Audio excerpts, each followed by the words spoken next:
Нашиот ингениозен културен номад пристигна во Скопје. Нашиот Благој Насоски ќе говори секако за утрешниот проект Травијата, меѓутоа и за концертната сезона за оваа 2026. И многу ми е драго што денеска се случува една коинциденција на денешниот меѓународен ден на мајчиниот јазик, бидејќи знам дека го почитува и негува, како што ќе каже и институтот, секој мајчин јазик си носи своја историја, своји вредности и приказни што заслужуваат да бидат пренесени на идните генерации. Институтот за македонски јазик Крстен Мисирков Скопје, поточно нашата Марија со Елена Груевска, токму оттаму утрово на Телма телевизија. Марија, добро утро.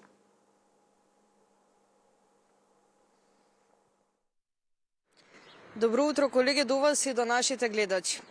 На 21 февруари секоја година во светски рамки се одбележува меѓународниот ден на мајчиниот јазик. Но оваа година кај нас во институтот Крсте Петков Мисирков ќе има свечено одбележување токму на овој ден. Денеска со почеток во 11 часот ќе започне самото одбележување на меѓународниот ден на мајчиниот јазик. Како ќе се одбележи поточно, за каква програма станува збор и зошто се одбележува овој ден, во продолжение слушаме многу повеќе од мојата денешна гостинка, господја Елена Јованова Груевска. Добро утро и добро дојдовте во утринската емисија на Телма. Добро утро, ви благодарам на поканата. Телма секогаш се интересира за настаните во Институтот за македонски јазик. Да, Институтот за македонски јазик традиционално го одбележува меѓународниот ден на мајчиниот јазик.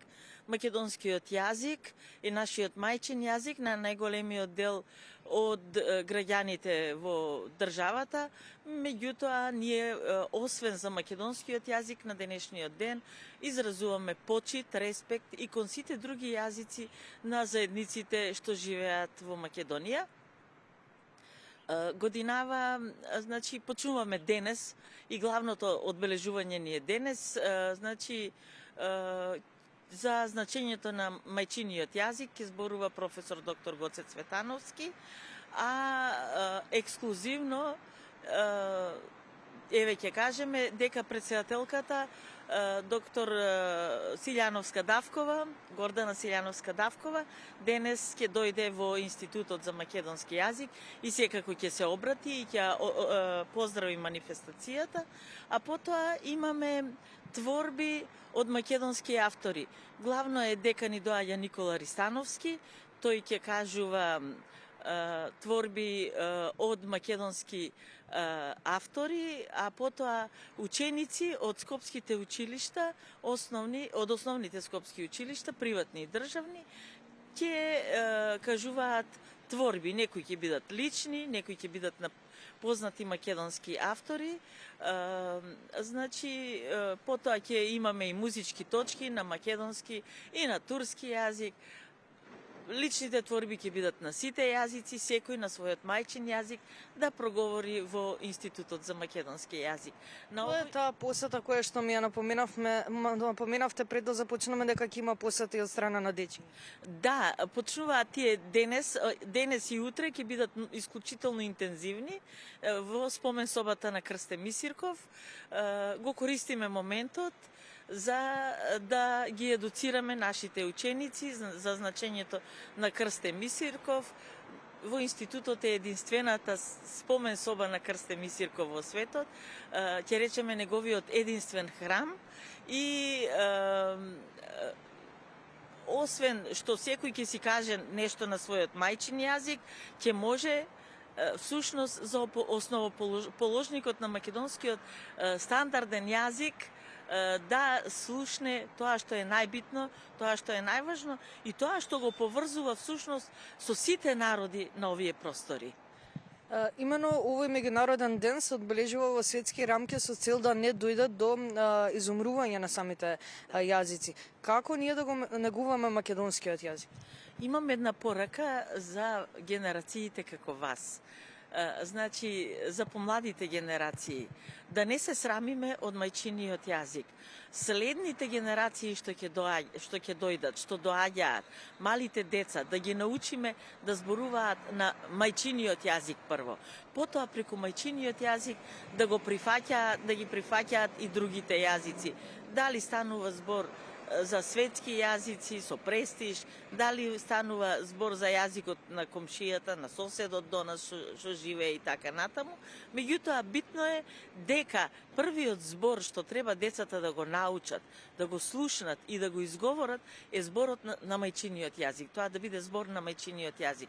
Затоа што на тој начин ние им пренесуваме на идните генерации дека не треба да се срамат од својот јазик, од својот народ, од својата припадност и дека преку мајчиниот јазик ете потоа се отвараат прозорците кон светот и дека го запознаваат светот. Според мене социјалните мрежи имаат огромно влијание, најмногу кај најмалите генерации во однос на чување на нашиот македонски јазик, употребуваат многу англицизми, интернационализми. Убаво е, нели, тоа и другите јазици да се знаат како што напоменавте, меѓутоа некако забораваат на одредени македонски зборови. Што сметате дека треба да се преземе во овој случај? Значи, треба да се подигне свеста кај македонските и кај сите други говорители на овие простори, нели, дека мајчиниот јазик, конкретно македонскиот јазик, е нашето богатство. Додека ние го негуваме, дотогаш ќе постои македонскиот јазик. Ако ние вака решиме постојано да не се пишува на кирилица, ќе исчезне, ќе заборавиме кирилицата. Значи, а таа е наше обележје исто така. Потоа, ако ние ги заборавиме зборовите што сме ги слушнале од нашите мајки, баби, дедовци, и ако постојано сакаме да вметнуваме во нашиот изговор туги зборови, нели, е убаво спомнавте, англискиот е сега јазик со престиж, во тој случај полека ние самите се оттргнуваме, се тргаме од мајчиниот јазик и самите признаваме дека сакаме да зборуваме само на друг јазик, да не речам само на туѓ јазик. Значи, на тој начин си го губиме идентитетот, на тој начин си ја губиме писменоста, нели, и на тој начин вековната борба на македонскиот народ и на сите други народи на овие простори за признавање на мајчиниот јазик, на сопствената држава и така натаму, за почитување и негување на македонскиот и на сите други јазици овде, значи пропаѓа. Сета таа борба вековна, на тој начин ние самите си ја поништуваме. Ви благодарам многу за одвоеното време и што имавме можност и оваа година да го одбележиме достојно овој меѓународен ден. Ви благодарам многу и значи, ова е покана до сите што мислат дека може да дојдат денес во Институтот за македонски јазик да ни се придржат. Благодарам. Благодарам уште еднаш. Говоревме за меѓународниот ден на мајчиниот јазик, кој што оваа година ќе се одбележи повторно во Институтот за македонски јазик Крста Петков Мисирков. Уште еднаш ќе напоменеме дека овој ден има за цел да ја подигне јавната свест за чување на мајчиниот јазик, за говорење литературно, со оглед на тоа дека јазикот, како што напоменавме во самиот разговор, нашиот јазик е нашето богатство.